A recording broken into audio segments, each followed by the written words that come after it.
Every GameCube game, every region, yes, even the bad stuff, especially that. History has been very kind to the Nintendo GameCube. It's a console with a handful of amazing games that's left a decent legacy despite being the weakest seller for that generation. It was actually closer to the Wii U than the Nintendo 64 in terms of raw numbers, and that's pretty crazy considering some of the cool stuff we'd eventually get. Did I have F-Zero GX still being the best arcade racer of all time on my bingo card? Nah, but I imagine it'd be hard to top. However, this isn't about legacy, this is about day one. First impressions are everything with gaming, and the launch lineup of releases can potentially make or break an entire console. Sometimes you've got an incredibly busy day one library, like with the PlayStation 2 popping out with a flurry of 29 different games. There really was something for everyone, even if one of those is Evergrace.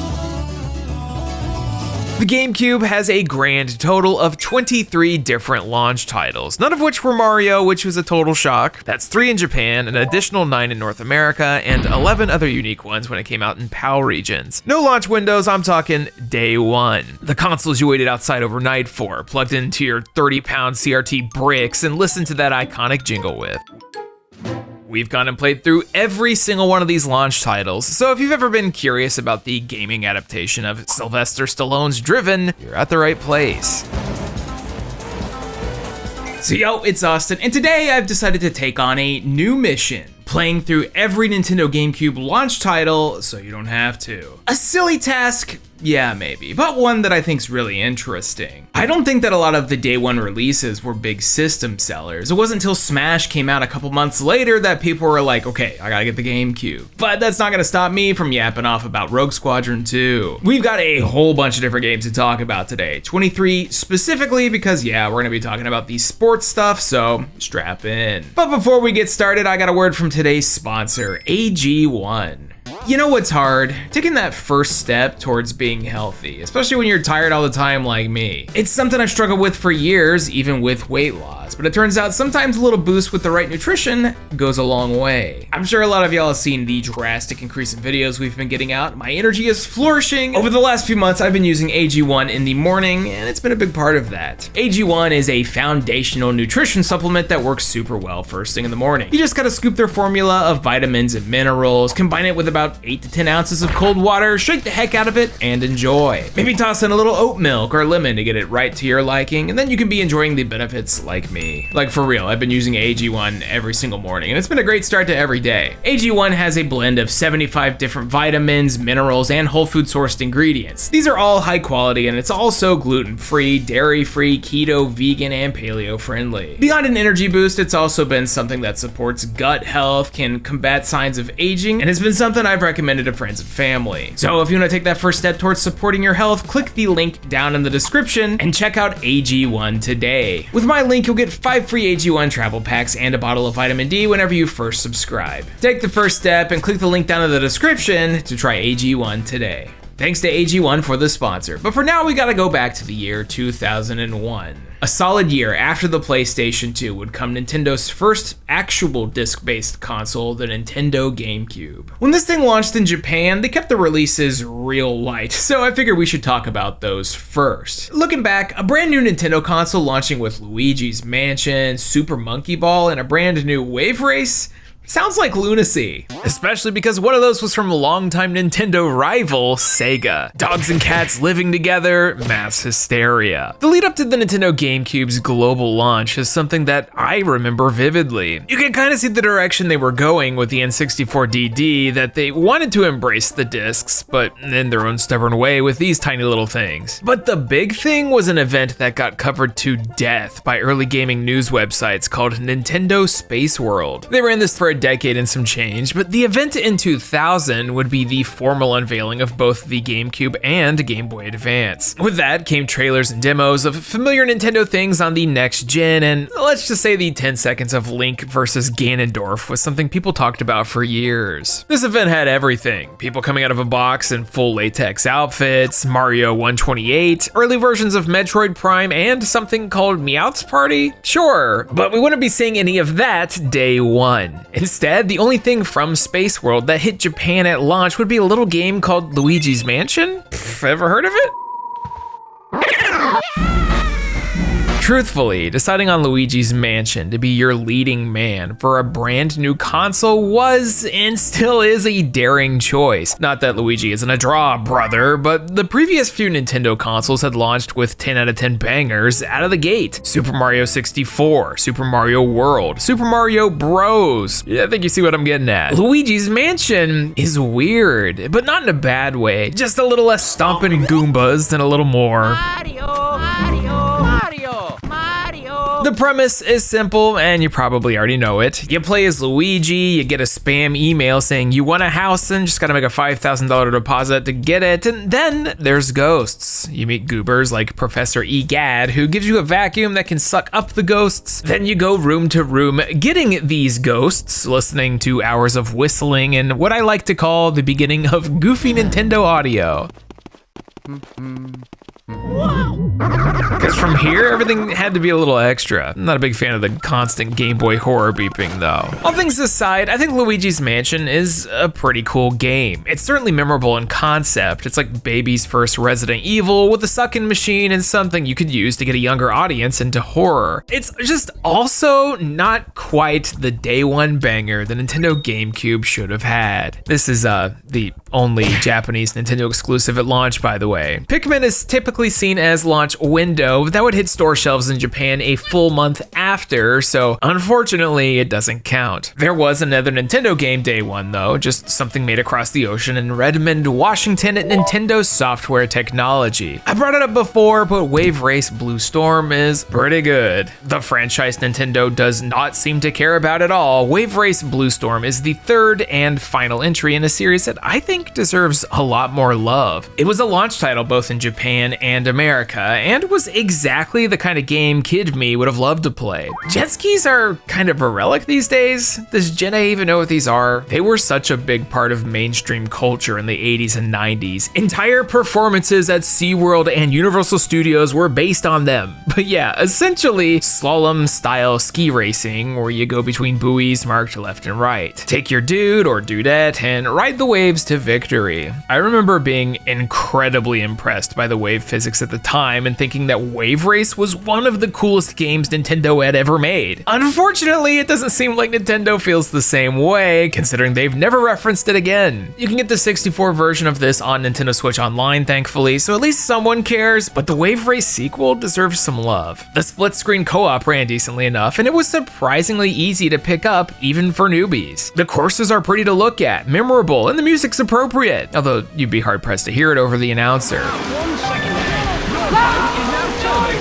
I, for one, prefer the sarcastic board announcer cheat that people discovered nearly 10 years after it released. You have chosen poorly. Is that the best you can do? All us Wave Race fans in a nutshell, and that'd actually be it for Nintendo. Like for the entire console, across all 3 regions, all 23 games, there's only 2 Nintendo published or developed ones, which doesn't sound real, but it is. There was, however, one more day one release in Japan, and it's by the aforementioned Sega. Surely, you've heard of Super Monkey Ball.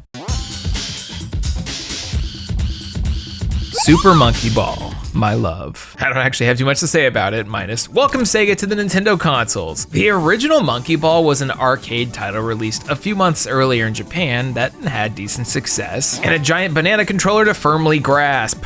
I don't know about that one, y'all. Well, developer Amusement Vision, led by director Toshihiro Nagaoshi, pre-Yakuza came up with this concept that is purely meant for the arcade. Monkey and ball, get to goal, get bananas, that's it. That's the whole game. It's like the fast-paced version of Marble Madness, a game I hated as a kid because it was too hard, but fun and friendly because MONKEE. Sometimes a nice simple concept just works, and out of everything from the GameCube's launch, this is probably what I played the most. That replay value was nuts. On top of the arcade campaign, you also had a few mini games, including Monkey Target, which is something that could eat up hours with friends, or just you by yourself trying not to sink the ball into the ocean. Super Monkey Ball is not for everyone. The reviews at the time were really positive, but when you're lacking a big mainstream Mario or Zelda title, it makes something like Monkey Ball seem even more shallow. In fact, if you're not one for replaying stuff, you could fully beat Luigi's Mansion, Wave Race, and the Monkey Ball all campaigns in a single weekend and be totally done with the GameCube for, what was that, a month and a half until the next game? It was definitely a little bare bones by today's standards. It can't have a new console launch without a digital store, which means you can't have a Nintendo Switch launch library without room in the night sky. Wow, modern gamers are spoiled. Japan's GameCube launch was light, to say the least. It's kind of like the N64 one, actually, where it was day one Mario, Pilotwing 64, and a shogi game. And then a 3-month wait to Wave Race. Wild, I know. Wave Race Blue Storm is the direction we're headed, though. The early 2000s were dominated by one specific genre of game, and it's something I actually liked a lot. It couldn't escape any console launch lineup, not even the GameCubes, with a little taste of extreme sports. Oh yeah, having a console launch with a brand new Tony Hawk's Pro Skater was indeed the correct move, even if it was technically 2 weeks after the PS1 and 2 versions. Tony Hawk's Pro Skater 3 is one of the more overlooked games from this series. It also might be a little better than 2, which I thought was my favorite, and not just because it's got Darth Maul and Wolverine. THPS 3 was the last time that we had the classic 2-minute run formula. Moving forward, you'd be selecting missions in a more open world format, and I think the level design shines here. That and the new gen engine is clean. The controls are tight, they added reverts so you can keep those combos moving. When it comes to next generation versions of games from a previous gen, THPS 3 nailed it about as good as possible, and I've got no complaints. You do get to customize some of the roster. George Yakuza Tattoo Tony it is. It's the first time with NPCs, the first time with 60 frames a second, and the first time with Canada. I love Canada. The only knock for me is that the soundtrack isn't quite up to par with the previous games, but that's because I love ska and 90s punk. Adolescence Amoeba is pretty good though. Look, Tony Hawk was and is good. I know this, you know this, the gamers know this. Activision canceling 3 and 4 HD was stupid, but at least these are still readily accessible with the click of a few buttons. I'm just glad the GameCube allowed for full songs, unlike those old N64 carts with the bit crushed hit clip length tracks. You know what's incredibly similar? Dave Mirra's BMX 2. Flip the coin from Activision to Acclaim and give us a series that I never fully latched onto. I don't know if it's just the way BMX feels or if I'm small-brained, but the Dave Mirra BMX franchise always felt harder. And not just because of BMX XXX, but that meant when the GameCube hit the States, you could pick between 2 Extreme Sport 2 to 3 minute trick run launch titles. The OG, or Freestyle BMX 2, a game that got its own decent share of reviews. Controlling bikes is absolutely more involved than a skateboard. If you can pull it off, you can do some over-the-top stuff, but if you can't, it doesn't feel as exciting. The levels are really big for the allotted time you're supposed to be running around in them, so finding specific objectives can eat up the timer. I love the yardstick on the jump height and the very visible balance meters, but I feel there's less that I can do trick-wise. That might just be me not being very good at it, but I don't feel like I can keep a combo going for a ludicrous amount of time. The biggest thing I remember about this game is the inclusion of the Slim Jim guy. I don't know why, but his textured face looks like Max Payne. Also, don't forget the winner of the Slim Jim contest, Mike Diaz, who was given the unfortunate nickname Lil D. Dave Mirra Freestyle BMX is a solid game for sure, one that I'd really need to sink my teeth in to get better with, but between it and Tony Hawk's Pro Skater 3, I know which one I'd pick. What can I say? I like the arcadey extreme and extreme sports, which is why we're gonna be focusing next on the most extreme of sports. Driving? Like fast, driving fast, especially when you're in the world of Crazy Taxi. Calling Crazy Taxi a launch title for the GameCube feels wrong, especially because it wasn't even published by Sega. How Acclaim was the one to do this is beyond me, but just like with Dave Mirra, we'll be seeing their name coming up quite a bit throughout this video. We're all gonna get acclaimed, and no, not the good type. Crazy Taxi is an incredibly simple arcade game with an incredibly simple console port. You drive the car, you go real fast, try to get more money by doing tricks, impressing customers, and then move on to the next person. It does one thing, one single thing, and it does that thing very well. Crazy Taxi was originally an arcade release before hitting the Dreamcast, PlayStation 2, and everything in between, but Sega and Acclaim decided to make this a launch title for Nintendo's new console, and it definitely hit a niche no one else was filling. Unfortunately, every release of Crazy Taxi lost something. The arcade and Dreamcast originals have a small soundtrack of iconic punk bands, mostly The Offspring, that'll fill the airwaves. Some of the places you drop customers off at are just ads like Pizza Hut and KFC. Kinda stupid, but memorable considering its randomness. This GameCube and PlayStation 2 port lost a few songs, and then eventually the digital PC re-releases lost the advertising, and it's all been less and less from there. However, playing the GameCube port of Crazy Taxi and Dolphin with its widescreen feature is probably one of the best ways to experience Crazy Taxi, unless you want to spring for one of those arcade cabs. Crazy Taxi rules. I don't know if it was worth $50 at launch though, especially because for that same price, you could get the first entry in another cool fast car racing game. Also published by Acclaim, oh my god, the first Burnout. Yeah, Burnout. Burnout 1, but still. If you don't remember Burnout as a launch title for the GameCube, that's because you're not from the PAL regions. The best way that I can describe Burnout 1 is humble beginnings? It wasn't Criterion's first release, but you could absolutely tell that it was more of a budget title by Acclaim compared to what the series would become. The first release is almost exclusively racing. The beloved crash mode and ridiculous over-the-top speeds and animations weren't quite here yet. The cool licensed soundtrack is more of a groovy jaunt. Give it a listen.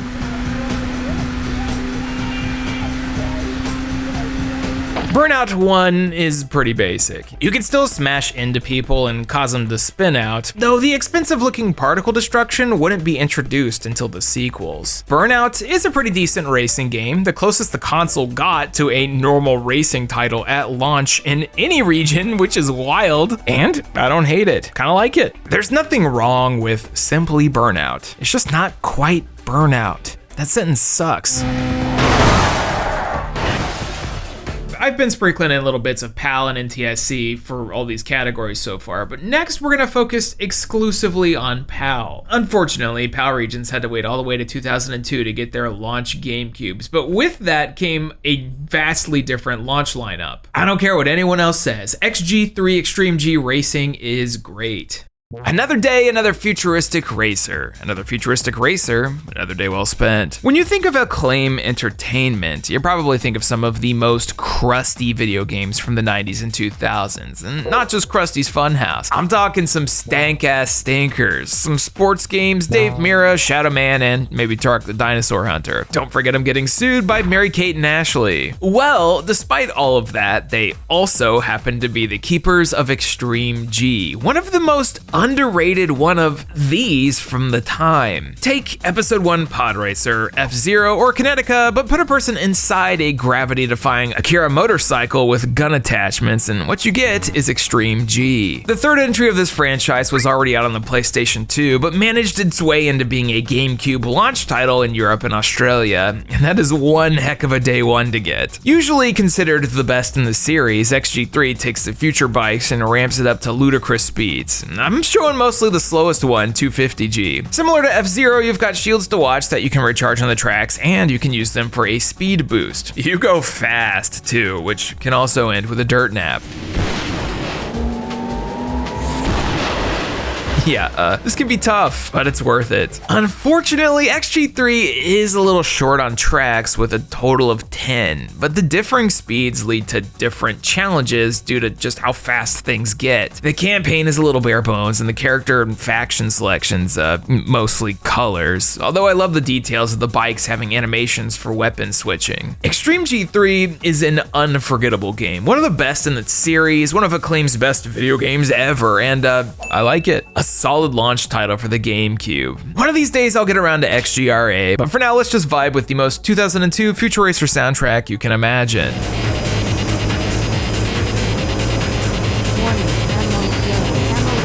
They barely make these anymore, just like they're barely making vehicle combat games. Cell Damage. I have an 18,000-pound truck that can crush anything! Yep. Also a launch title for the original Xbox in North America, Electronic Arts' Cell Damage came out day one on the Gamecube and PAL regions, and despite what some reviews say, I thought this one was cool. Car combat, the video game genre that I previously called a mistake and 4 years of dominance, was beginning to lose favor in the Gamecube and PlayStation 2 era. It doesn't help that even Twisted Metal was beginning to slowly suck. Well, Pseudo Interactive's Cell Damage came bursting in through the door as their debut title, and something that had a striking look. As the name implies, it takes on a cel-shaded look, which was something relatively fresh at the time. It was only first used in video games a year prior with a handful of titles, mostly on the Dreamcast, like Jet Set Radio and Sonic Shuffle, so this was cool. Then of course, let's combine the over-the-top violent nature of car combat with cel-shaded cartoons smacking the crap out of each other. Not just with hammers, but also goofy cutscenes. I'll show you. You know, being a big stepbrother's easy. Man, it's fun, too. Cell Damage is visually impressive, a cool spin for enthusiasts of this dying genre, but didn't really do enough to impress the critics considering these really unfortunate reviews. I disagree, Cell Damage was a ton of fun, especially in split screen, but people sure weren't willing to open their wallets for this thing. This game screams rental, and I think everyone else thought so too. Blockbuster, or Bongbuster, whatever y'all pallers called it, was probably a good place to grab this one. Although, let's be real, we're all gonna probably grab a copy of Bloody Roar Primal Fury instead.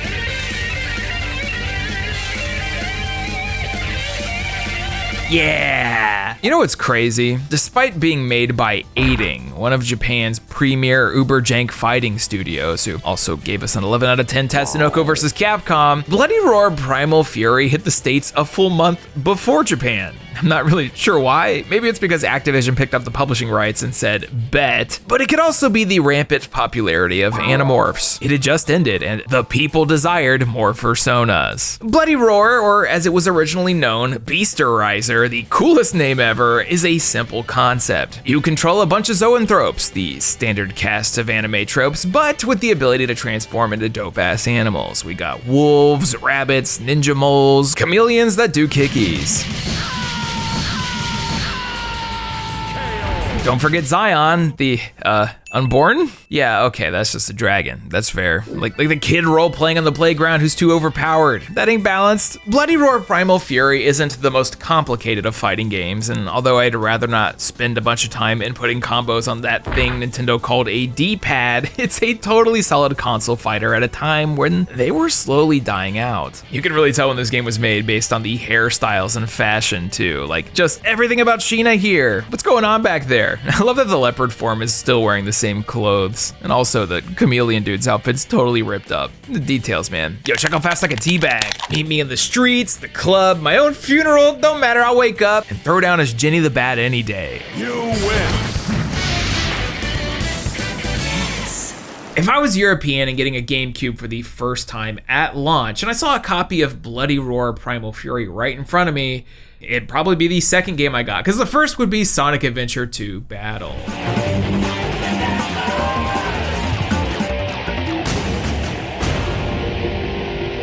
They had to wait a few months, but Europe sure got one heck of a launch. I mean, granted, one of those is a glorified / maybe downgraded port of one of the Dreamcast's signature releases, but still, Sonic Adventure 2. What's the guy supposed to say about this in big 2024? Look, we don't gotta spend too much time on Sonic Adventure 2, considering it's one of the most talked about and overplayed games on the entirety of the internet. We've got decades of people yapping off about it, positive, negative, memes, people saying it changed their life and or ruined it. Sonic is a controversial figure for some reason. But I like running real fast, collecting animals to feed to Chow, watching the dumb, over-the-top story unfold, and listening to Tails stages.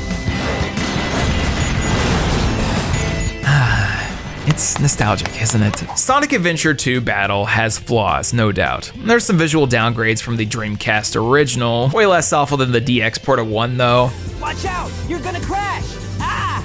Yo, those lips are flapping. But regardless of any technical stuff, Sonic Adventure 2 Battle is just a solid game that was really a product of its time. Look, I'm just saying the amount of people I know who are buying Shadow Generations day one is really high. For people around my age, Battle would have popped out when you were 11 or 12, which is truly the most damaging time for it to have happened. 20 years later, I'm still thinking about Chow Gardens, the obfuscated and horribly random Knuckles Rouge stages, the and running White Jungle over and over just to get Shadow more things to feed my Dark Chow. The Battle version of this game mostly added more bits of content in random places, an expansion of the Chow mini games, and the multiplayer mode, which I actually played a bunch with my younger sibling, which usually led to fights too because the time freeze mechanic is straight up bullying. Just wait a minute.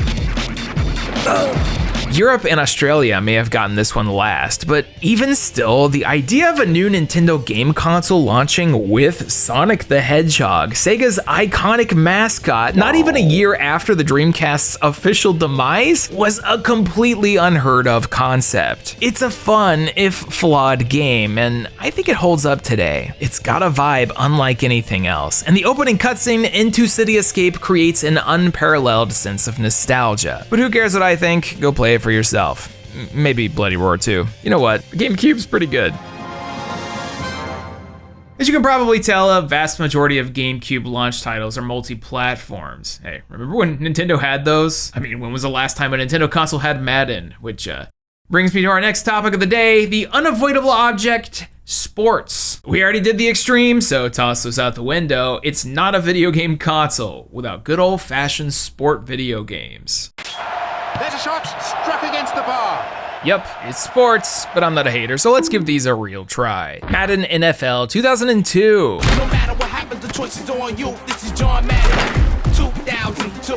Just in case you weren't aware of what you were playing. Madden 2002 was a pretty big deal when it came out. Apparently, and I'm just reading here, the Madden series in the early 2000s was when things really took off, and looking at the review scores, you can see why. Madden 2002 has the same Metacritic score as Final Fantasy VII Rebirth and Metaphor. What's with that? But playing it, I kinda get it. It feels clean. It was the first on the GameCube and is really easy to understand. They weren't going for arcadey at all, although looking at old realism 20 years later was pretty goofy. Look at all those crowd members go. Madden NFL 2002, yeah, sure, it's pretty good. And while we're at it, EA Sports. It's in the game. 2002 FIFA World Cup. Maybe not as good. Looks like reviews felt the same way, although how many of those were just Americans saying the word soccer? FIFA came out as a launch title in Europe, as you can probably guess, and its insistence on being one of those EA sim sport titles didn't work well. This is actually a GameCube port done by Tosei, who you might know as the people behind World of Final Fantasy, Scarlet Nexus, and Ultimate Battle 22. A cursed list, I know, but it's probably hard to mess up soccer. He's doing the best he can to get some space with that run. He's played a good... It's soccer! Really slow adaptation from the looks of it. Were people slower in the 2000s? At least you get a team-specific, wacky, inflatable, waving arm tube man. International Superstar Soccer 2 by Konami. Also a PAL-exclusive launch title, because them Europeans love football. ISS 2 is way more interesting. Not just because it's filled with 2000s era Konami menus and music. Seriously, it's like I'm playing Phantasy Star Online.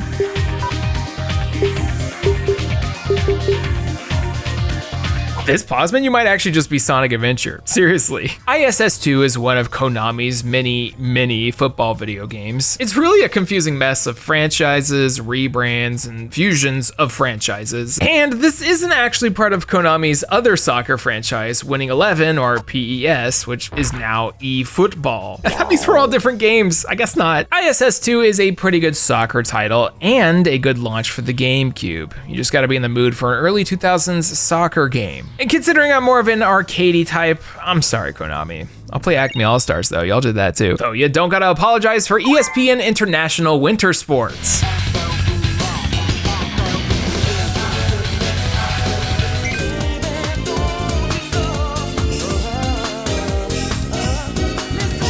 Yo, what were Konami on? Once again, fresh up for the PAL launch, ESPN International Winter Sports is actually the sequel to one of my most hated games from my childhood, Nagano Winter Olympics 98. Looks like the review scores for this one kind of reflect that too. ESPN International Winter Sports is crusty. The actual sporting events have controls that barely make sense and take studying to really pull off. The gameplay is incredibly limited. It can't decide if it wants to be sim-esque or arcadey. The freaking figure skating minigame is basically Dance Dance Revolution. But man, if this thing isn't a vibe. They definitely just threw the ESPN brand on this for Western release, because in Japan, this was called Hypersports 2002 Winter, a name they'd actually used for several games. You pick one of two people from different countries, all of who look like they're not GameCube models originally, and some of which are donning flesh-colored boots. Oh my God, ew. Yeah, this game kinda sucks, but also I could just sit in the menu for 20 minutes. Konami did not have to go so hard with this music. Yeah, okay, sure.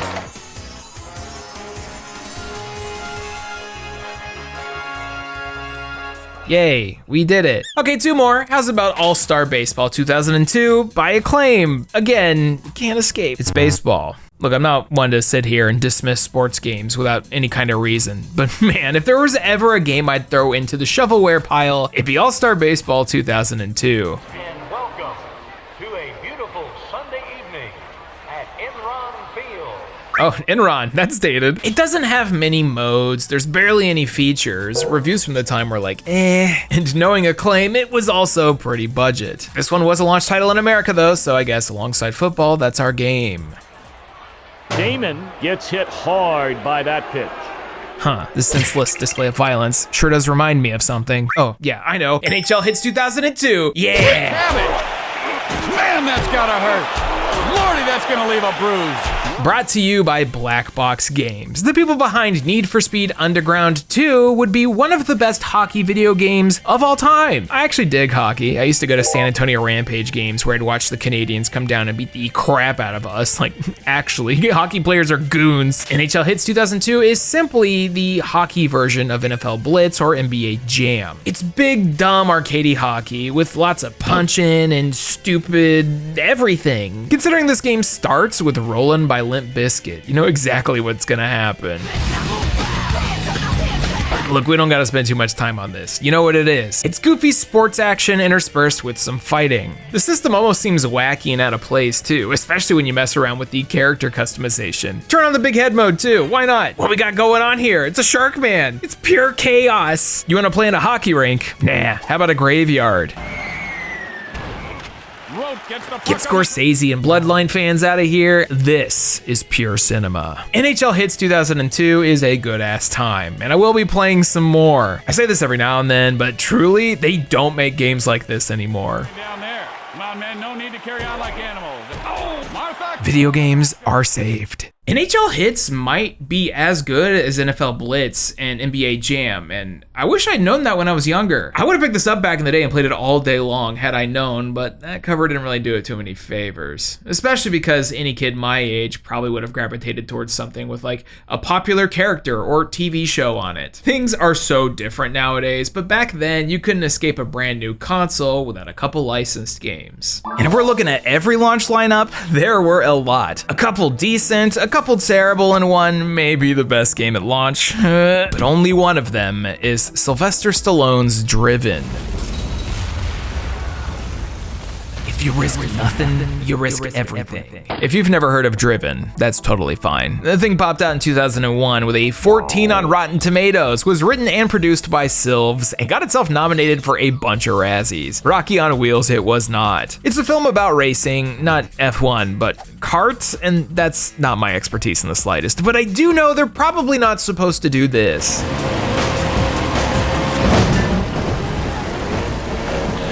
Driven, What Drives You, that's the name on the cover I guess, was a launch title in Europe for the GameCube put out by BAM Entertainment, who is a name I haven't thought of in a hot minute. They made a metric frick ton of licensed games for like 5 years, and this is one of them. It's actually their first developed too. Weirdly enough, it seems to have better reviews than the film too, although that's not saying much. I love these drawn over screenshots from the film. Dude, Driven is ugly. I'm not sure why they decided to go with this cel-shaded look for the cutscenes specifically. specifically. I don't think it works, especially with voiceovers like this. They called me the Hummer. I lost the edge, lost my wife, lost the championship. I lost it all. That he's been missing in recent races. You're a winner or a loser? Jimmy, show me you can be a winner. The whole shtick here is that you're supposed to drive as perfectly as possible to enter the zone where the screen blurs, audio distorts, and you're gonna feel like a super cool guy, especially when you're doing it in the cool cinematic camera angle. Who's gonna play Driven like this, or at all? It controls as you would expect, poorly. Is this an arcade racer? A sim? Neither? A new genre? There's a live system? What's going on here? At the same time, Driven is kind of a vibe. I don't really know what's going on with the music. It's all over the place and doesn't fit the game half the time, but also neither does this character select. Every racer is not only extremely stereotypical beyond their movie counterparts, but also has a ridiculous background animation. It's like a barrage of colors, a disco. We got website addresses floating around. There's so much to look at, and it takes like 10 years to swap between the characters. When people think of bad licensed games, something like Driven is probably what comes to mind. I like to think that similarly to the film, this whole game is something Stallone cooked up himself. Programming included, Ksoge out of 10. When I was in the zone.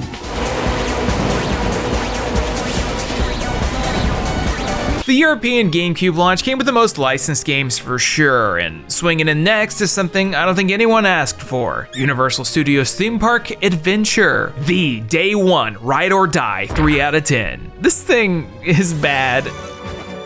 Kimco teamed up with Naya Digital Works for their first and only game to give us a minigame-filled look at Universal Studios Japan. A really dope theme park in reality nowadays, probably back then too, but I'm not sure if this game gave you that experience. Instead, you're walking around picking up garbage to recycle as the lines for the rides get gradually longer, meaning you can't do the minigame, so you have to settle for quiz time with Woody Woodpecker. I'm Woody Woodpecker. I'll be your guide today. Yeah, it's exhilarating, just like the cover implies. We got E.T., we got a dinosaur, and not too identifiable of a car. This cover's a freaking mess. The word Universal is right next to itself in a corner. When you finally get into the movie-themed rides, they're mostly rail shooters, awful time-based racers, throwing crates at sharks and trying not to die for real, I guess. The intended Universal experience. I love how Waterworld is just a demonstration of a single stunt reproduced in CG. Who's this for, y'all? We've talked about this briefly once, but again, it's a shame this game didn't go with the 2000s Florida version with Simpsons World and the Mummy Dark ride. That coaster rules. Instead, you just get Woody Woodpecker.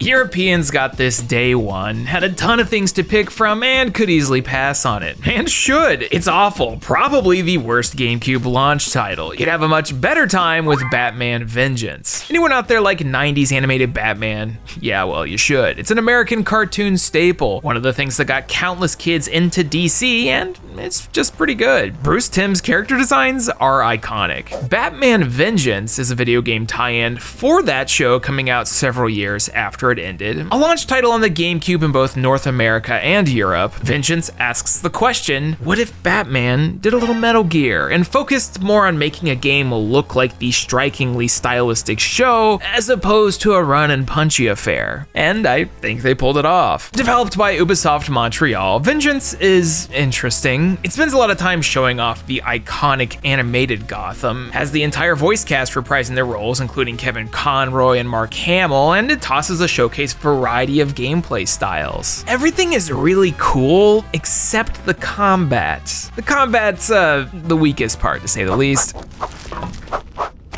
Vengeance is a quick romp. You'll be done in about 3 hours as you zoom across red skies, listening to a lot of Batman and Co. dialogue, and do this weird thing where you have to shift between first and third person combat in order to fight stuff. It's not bad, but absolutely lacking in comparison to some of the Bat's other games. Any fan of the animated show will love this though. It really feels like a big budget episode shoved into a video game, and you couldn't ask more from a licensed game back then. Mostly because it's unfair to compare Ubisoft to Capcom. Speaking of, Ubisoft Montreal is going to be staying around a bit longer because they actually have 2 more launch titles to talk about, both of which are rocking 6s and 7s across the board, both of which are licensed Disney products. One of the lesser mentioned GameCube day ones has to be Tarzan Untamed, and it's okay. Yeah, just okay. I'm sure a good amount of people played Eurocom's Tarzan for the PlayStation 1 and Nintendo 64. It was a pretty cool 2.5D platformer where you ran around collecting tokens, dodging monkeys, stabbing cheetahs, and doing Tarzan things. 2 years later, and as a launch title for the GameCube, we'd get Tarzan Untamed, also known as Tarzan Freeride in Europe, a game with some of the hardest boss fights of all time. Oh, sorry, I think I meant easiest. You mash a single button and then input the thing on the bottom, like a squash match with dramatic crocodile dodging action. Okay then. Tarzan Untamed is a mixed bag. It's incredibly easy and short, but has moments where it's a lot of fun to play. When you're running around as Tarz, you have a slight Sonic-esque momentum where it's hard to fail. You get locked into moving in a single direction, and jumping and sliding through trees and vines is entertaining. The surfing levels have a bit more challenge, and for some reason, since this was the year 2001, we get to do more tricks. You can't contain the extreme sports leakage. The problem is, Tarzan Untamed is incredibly short. You could do everything this game has to offer in less than 10 hours, even shorter if you're decent. It seems like Ubisoft knew it too, considering they gate you with collectibles midway through the story, so you have to go back and collect little film reels, and it's a vast majority of what you can even collect at that point. Asking you to spend full price on a game you can 100% in a single day back then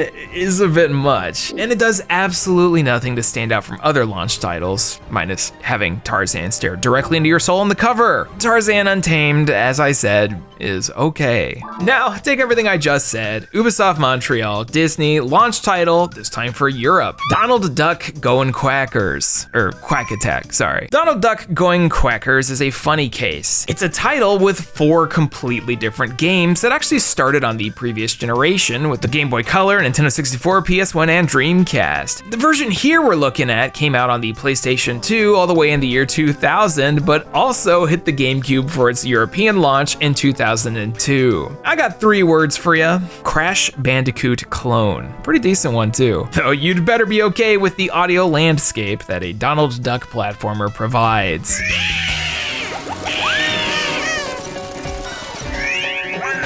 My editor was helping me record some Sonic Adventure 2 footage at the same time that I was playing this, and you can only imagine what that sounded like. In Goin' Quackers Quack Attack, you play as Donnie as you're on an adventure to save Daisy Duck from level 4 wizard Murloc. You do this by hopping down tubes made by Gyro, hanging out with your 3 weirdo nephews, jumping, punching through stages, and defeating bosses. Also, anytime you get hit, you're subjected to this. I kind of love this. It's weird. Goin' Quackers is in a similar place to Tarzan in that it's an incredibly short romp, even briefer this time around, with a full completion taking 3 to 4 hours tops. You'd be done with this one between meals, so obviously a rental would be more than enough. Reviews from the time were more positive to the original releases back in 2000, but I always felt like this game was decent enough for an afternoon if you're feeling in the Donald mood. Old boy Duck here ain't too bad, just really angry. Alrighty, that's 22 games down and 1 more to go, and I think I might have saved the best one for last. Going through this whole list, yeah, it's probably my favorite. The first GameCube game that I played as a kid was Star Wars Rogue Squadron 2 Rogue Leader. Kind of a terrible name, honestly. But still, one of the best things on the console. I mean, yeah, who could have seen this coming? Not to downplay the rest of the library, but prior to Smash Bros. And Pikmin coming out a few months later in the launch window, Rogue Squadron 2 was easily the peak of the GameCube. The late Factor 5 were a bunch of pros with programming, and this here really shows it. Heck, it still runs poorly in emulation 23 years later. They were doing some band magic. The original Rogue Squadron was a big hit on the Nintendo 64, and Factor 5 were able to get their hands on an early dev kit for the dolphin. What they showed off at that original Space World exhibit alongside the amazing Legend of Zelda demo was something that blew people away, and eventually Rogue Squadron 2 was born as a launch title. Look, I'm just saying, if you want to blow people away, make the first thing you do in your game walking freely around iconic Star Wars spaceships to pick which one you want to pilot, and then go immediately into the Death Star trenches. Star Wars video games in this era have a pretty decent track record, minus Terrace Kasi, and Rogue Leader is no different. You take control of Luke and Wedge as you play through missions iconic to the films, and some happening off-screen. Visually, this thing was the best the GameCube had to offer. The ships looked crisp, the space backgrounds, while old-looking nowadays, felt huge, and these battles felt amazing. It was like Star Fox 64's all-range mode, but even bigger. It was the biggest selling non-Luigi title at the GameCube's launch, I believe the highest reviewed, and something that can hold your attention for hours. Rogue Leader isn't terribly long, but there's a decent amount of unlockables and medals for each mission that'll encourage replays. That, and you'll be able to take other ships into the fray on your second try, like the B-Wing. What even was this thing? It don't matter, this game ruled. Factor 5 got itself another sequel a few years later with Rogue Squadron 3 Rebel Strike, which was something I was really looking forward to at the time, mostly because they added on-foot sections and other vehicles like land ones. Unfortunately, it doesn't have the same highs, and a lot of the foot stuff is pretty clunky, which is sad considering how good the previous release was. Get prepared for some ridiculous difficulty though. Navigating battles without getting hit, especially in the second half, can be impossible, but it gives that feeling of a real space dogfight, and it's a feeling that's barely been replicated. I think Rogue Leader is a game that's held up immensely in just about every way, and if you've ever wanted to see one of the biggest wow factors from the GameCube's launch, there's no better option. Look, all I'm saying is Sony and Lair did Factor 5 dirty. So, with a little bit of that post-Episode 1 LucasArts Star Wars magic, we've done it. Every GameCube launch title. Sorry I didn't have a 5-minute section on International Superstar Soccer 2, please forgive me. The launch window makes things tricky, considering Nintendo wanted to trickle out games, so obviously quick shoutouts to Pikmin, SSX Tricky, Animal Crossing, Simpsons Road Rage, and of course Super Smash Melee. These games really defined the GameCube shortly after launch, and talking about them and the others would make this like 3 hours long, but on a closer inspection, I don't think the day one lineup was that bad either. I mean, look, if you give me Rogue Leader, Extreme G3, and Bloody Roar, I'm all good. I'll pass on Universal Studios though. Welcome to Universal Studios. I said pass. Welcome to Jurassic Park. We have a big flood. Stop it. And so there we have it. Every GameCube launch title across every region played, maybe not beaten because that would have taken way too long, so you don't have to. Though I definitely played NHL HITZ way longer than I should have. Can you blame me? It's like finding a new love. That's 23 different games all chronicled, and I gotta say, GameCube ain't too shabby. Especially because Melee was right around the corner, so I could finally meet all these cool Fire Emblem characters and immediately call them Shining Force ripoffs. What, I was 11. I didn't know any better, I'm not a smart guy. What's your favorite launch title? Let me know down below, or if there's any other consoles that you'd like to see me do. I was originally gonna do the PlayStation 2 to start, but that was almost 30 different games, which was a lot for the time frame we had here. That, and I think I'm gonna need a whole week to understand something like Kessen. If you liked today's video, check out the sponsor, AG1. It's gonna go a long way for us. Or if you wanna support the channel directly, you can do so by visiting the Patreon. There, you can get your name in the credits and access to the Patreon Discord. You can also buy a t-shirt over at the Pixel Empire, and everything goes back into the channel. This sure was a lot of games, and I'm not really sure why Acclaim had more releases than anybody. I'm pretty sure, but it is what it is. Anywho, I've been Austin, and I'm out. Catch you next time, where there will be video games. There always are. Thank you so much for watching. Special Patreon shout out to Aaron Kwolek, Alfred Correa, Benna Oswald, Blackfoot Ferret, Blake Thomas, Charles Rosner, Cheeks, Chris Shelton, DX Buster, Dylan Snyder, Fragile Traveler, Hey Quiggles, Idlevice, J Roosh, Jacoby Fitzpatrick, Kevin Zanowski, Platinum Rose, Pacha Bear, Randall Bentley, Rare Find It, Ryan Talbert, and Vox. Thank you all so much for the generous support. You know, leave it to me to be like, oh, let's just do this little idea, and then it be 50 minutes long just about, but hey, that's how it is, ladies lately. I've not had time to play any video games for leisure lately, so that's not fun. Any cool releases lately? I've been playing a little bit of UFO 50, and I've been watching my wife play Metaphor. That game's really good. I'll get to it soon. Anyway, I'm out of here. Thank y'all so much. Bye-bye.